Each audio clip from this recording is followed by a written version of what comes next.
ডালভাঙা গ্রামে এক চরম অসহায় যাকে বলে, চরম পর্যায়ে, মানে তার স্বামী তো নাই, কোনো ছেলে সন্তান আপনার বেঁচে নেই।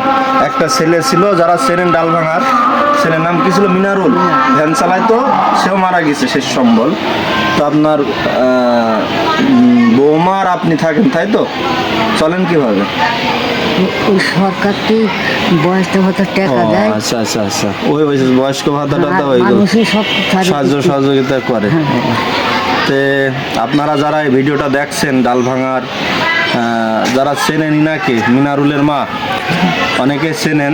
তো চরম পর্যায়ের অসহায়, কারণ তার সম্বল কোনো ছেলে বেঁচে নেই, তার স্বামী বেঁচে নেই, আছে শুধু একটা বৌমা। সে বৌমার সাথে করে সে থাকে, খুব অসহায় অবস্থার ভিতরে আছে। তো তার জন্য আমাদের ডালভাঙারই এক প্রবাসী ভাইয়ের পক্ষ থেকে ডালভাঙার জন্য একটু বাজার, এই যে বাজারটা ধরেন, বাজার, আর তার জন্য এই শীতে তার জন্য একটা কম্বল,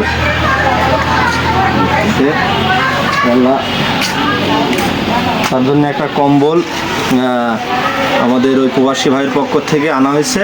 তো যে আপনার এই বাজার, এই কম্বলটা যে দিছে, সে ভাই প্রবাসে থাকে, আপনি একটু তার জন্য দোয়া করবেন, ঠিক আছে? দোয়া তো করবো ইনশাআল্লাহ। আমি দোয়া করব, কবরে আমার হিসাব দেওয়া লাগবে, সেই দোয়া আমি দুনিয়ার পথে আমি সবাইকে আমাকে দিয়ে দেয়, সে তার নিয়ে আমি সবাই দোয়া করি।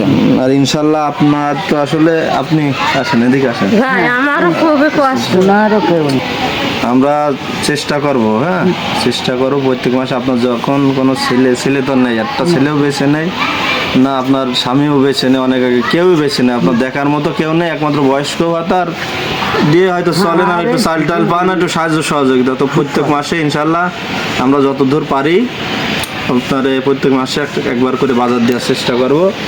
আর যে দিয়েছে আপনারে কম্বল ও বাজার, তার জন্যে একটু দোয়া করবেন আল্লাহর কাছে, সে মানুষটা যেন সুখে থাকতে পারে, আল্লাহ তারে যেন সহি সালামতে সুস্থ রাখে, আয় বরকত দান করে। আর কিছু বলবেন আপনি? তো যেন দোয়া করুন, ভালো থাকবেন।